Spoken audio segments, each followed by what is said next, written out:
Bienvenidos a Vision Times en español. Soy María Laura Claverí y les dejo el resumen de hoy. Britney Spears está libre de tutela legal a la que estaba sometida. Dijo vivir el día más feliz de su vida. El régimen chino aplica duras medidas de confinamiento incluso sobre menores de edad ante un nuevo brote de la variante Delta de COVID-19. El régimen cubano continúa con la violenta represión, esta vez en la marcha organizada por el Grupo Archipiélago. Austria se convirtió en el primer país del mundo en poner en cuarentena a los no vacunados.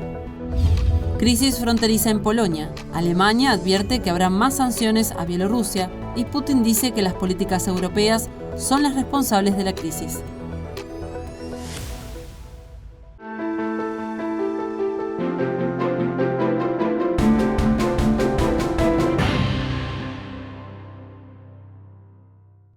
La tensión en la frontera entre Bielorrusia y Polonia sigue en aumento. El ministro de Relaciones Exteriores alemán acusó a Bielorrusia de la crisis, mientras que Putin dijo que considera que los países europeos son los culpables.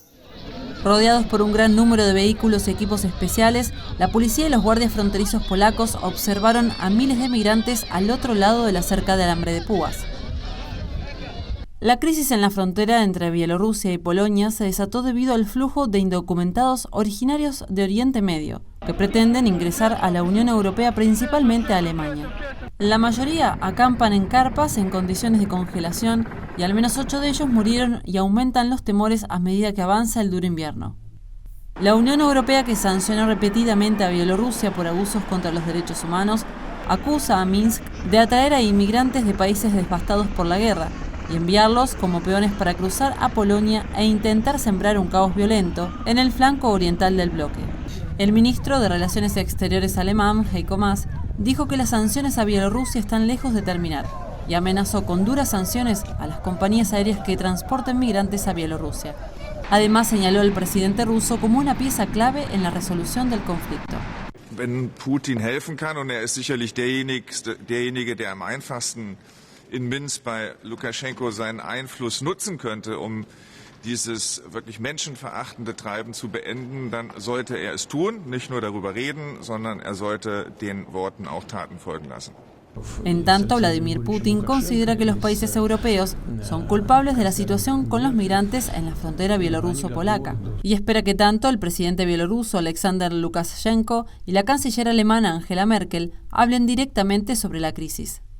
Решение должно быть найдено и в интересах Белоруссии, и в интересах европейских стран, и Польши в том числе, и Федеративной Республики, и других стран, потому что их социальные системы все-таки перенапряжены, и нужно все-таки создавать условия для того, чтобы людей этих как-то трудоустроить y решить проблемы между собой. Actualmente, más de 3.000 personas se congregan en la zona fronteriza. Alrededor de 500 de los migrantes son niños. China lucha contra la propagación de su mayor brote de COVID-19 causado por la variante Delta, y los residentes están sujetos a duras normas de cuarentena. Las autoridades chinas indicaron que el 14 de noviembre se notificaron nuevas infecciones de la variante Delta con síntomas confirmados, la mayoría de ellas en Dalian. 大连疫情今日发展较快，目前处于焦灼期，市内个别乡镇和街道出现社区传播，病例主要集中在庄河市，没有扩散到 Se trata del brote más extenso de esta variante en China, que afecta a 21 provincias. Aunque es menor que muchos brotes en otros países, las autoridades chinas mantienen su política de tolerancia cero.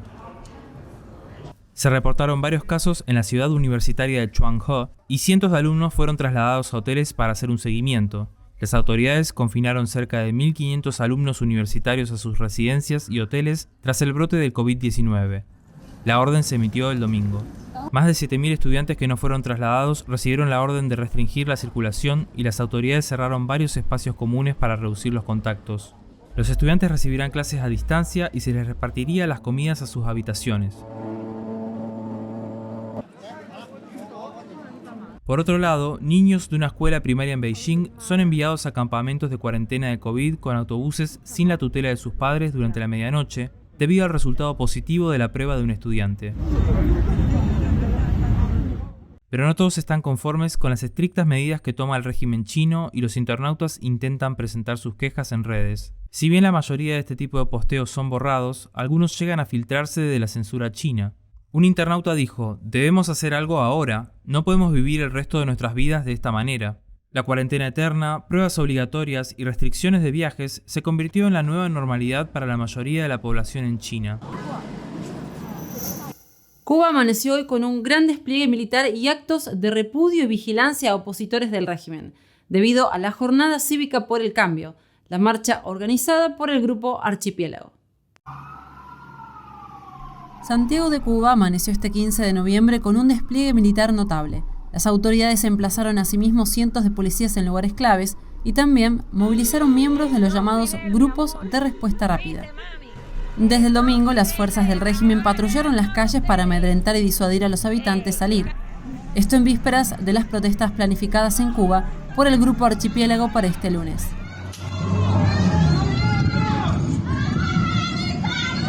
Archipiélago se creó a raíz de las históricas protestas del 11 de julio en toda Cuba.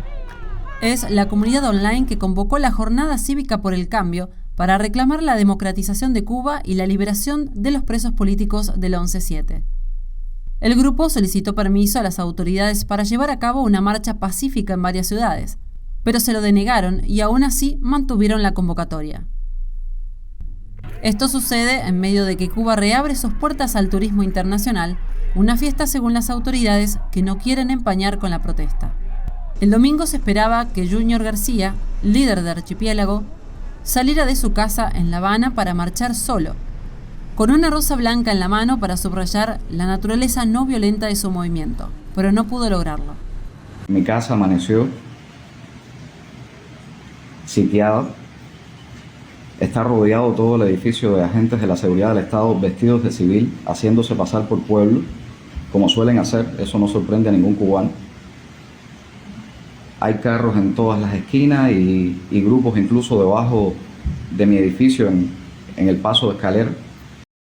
Al día de hoy, el teléfono de Junior se encuentra apagado y no se sabe su paradero. Por otro lado, detuvieron a un conocido activista, quien había recibido una citación para ser entrevistado el lunes por la mañana. Su casa se encuentra rodeada y está incomunicado. El régimen avanza con la represión para impedir que las personas salgan a la marcha. Jóvenes disidentes respondieron con una canción. Queremos libertad. Queremos libertad. Queremos libertad. Queremos libertad. Policía, por la libertad. Únete, policía, por la libertad. Varios periodistas de Cubanet y otros medios independientes amanecieron este lunes con vigilancia, sin poder salir de sus viviendas y en algunos casos sin conexión a internet. La activista Saily González, quien también es coordinadora del grupo Archipiélago, desde muy temprano a la mañana tuvo a un grupo repudiándola frente a su casa. También cubanoamericanos en Miami celebraron mitines el domingo para apoyar a los disidentes en la isla caribeña. La disidente Rosa María Payá fue una de las protagonistas de la manifestación. El régimen cubano es el muro de Berlín de nuestro hemisferio. Y lo que está pasando en estos momentos, lo que está pasando en nuestro país, lo que va a pasar mañana, es un paso más en la dirección de tumbar ese muro por el bien de los cubanos y por el bien de toda la región. Disidentes cubanos en varios países salieron a apoyar la marcha. Además, la administración Biden anunció que si el régimen cubano reprimía la manifestación, aplicaría nuevas sanciones económicas.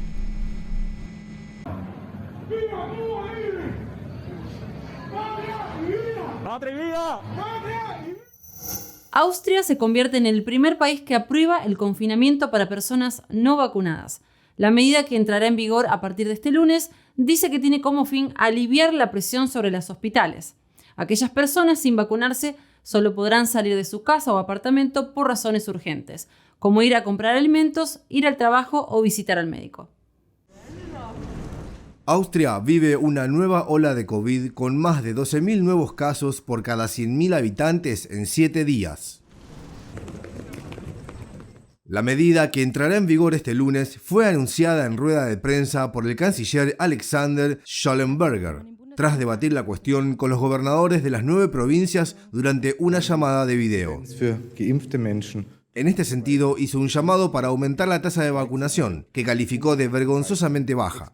De los 9 millones de habitantes, se ha vacunado completamente el 65%. Las fuertes restricciones afectan a unos 2 millones de los 8 millones de habitantes de Austria, donde solo unos 5.7 millones de ciudadanos tienen la pauta completa de vacunación. Los mismos podrán salir a la calle para acudir a vacunarse. Schallenberger dijo: Ganz entscheidend ist natürlich auch, dass diese Maßnahmen nicht nur eingehalten werden, sondern dass sie auch ganz klar kontrolliert werden. Der Innenminister wird dazu noch Näheres erläutern. Es wird sehr konsequent kontrolliert werden und es wird auch sehr konsequent sanktioniert werden. Según los datos de este sábado, el total de positivos por el coronavirus registrados en las últimas 24 horas en el país sumaron más de 13.000. Según el plan del gobierno presentado por primera vez en septiembre, el confinamiento para las personas no vacunadas se impondría cuando estuvieran ocupadas 600 camas de cuidados intensivos. Aunque actualmente la ocupación es de 433 plazas, el gobierno ha dado este paso para evitar un estrés excesivo en las clínicas debido al alto número de infecciones diarias. La nueva orden entra en vigor esta medianoche. Va a durar 10 días como mínimo y afecta casi el 35% del país. Solo los menores de 12 años quedan exentos de esta medida. Viendo la situación mundial, ¿otros países seguirán este ejemplo? ¿Qué pasa con las libertades y derechos individuales? Seguiremos atentos a cómo se desarrolla esta agenda. Ja, ich würde sagen, das ist schwer zu kontrollieren. Von dem her, man kann das ja gar nicht trennen. Das sind ja zwei Klassen in unserer Gesellschaft. Und ich glaube, wir müssen einen totalen Lockdown wieder machen von dem her. Also das ist sicher nicht durchführbar und nicht funktionsfähig, würde ich mal behaupten. La estrella del pop Britney Spears dijo vivir el día más feliz de su vida al recuperar la libertad sobre su vida y sus finanzas el viernes, cuando un juez de Los Ángeles puso fin a la tutela de su padre. Britney Spears está libre de la tutela legal a la que estaba sometida. El viernes, una jueza falló a favor de su pedido, poniendo fin al acuerdo al que estuvo sometida durante 13 años. La estrella del pop le pidió a la corte de manera informal que terminara su tutela en un dramático testimonio, durante el que describió su situación como abusiva y traumatizante. Su abogado, Matthew Rosengart, presentó una solicitud oficial de despido a finales de octubre, un mes después de que su padre, James Spears, fuera suspendido como el encargado de la tutela. La jueza de la Corte Superior del Condado de Los Ángeles, Brenda Penny, se pronunció a favor de la petición de Spears y también solicitó que la cantante fuese liberada de la tutela sin requerir más evaluaciones de salud mental. En 1998, Britney Spears saltó a la fama. Los medios la nombraron princesa del pop. Pero cuando tenía 27 años, Britney comenzó a tener colapsos nerviosos, incluso ante el público.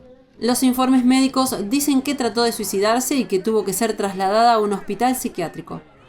La estrella comenzó a mostrar un raro comportamiento en 2007, después de su divorcio con Kevin Federline, además de que perdió la custodia de sus 2 hijos, a los que sí tiene permitido visitar. En 2008 declaró que su padre le salvó la vida, pero años después aseguró que debería estar en la cárcel y que disfrutó haciéndola sufrir.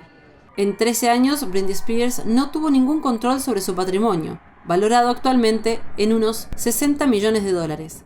En agosto de 2020, Britney comenzó un proceso para evitar que su padre siguiera manejando sus finanzas. El abogado de la cantante, Matthew Rosengart, está presionando para que James Spears sea investigado por una posible mala gestión financiera de los asuntos de su hija, pero dijo el viernes que sería Britney quien decidiera cómo proceder con ese asunto. Este fue nuestro resumen de noticias. Gracias por acompañarnos. No olviden suscribirse para recibir las notificaciones y seguirnos en nuestras redes sociales. Hasta mañana.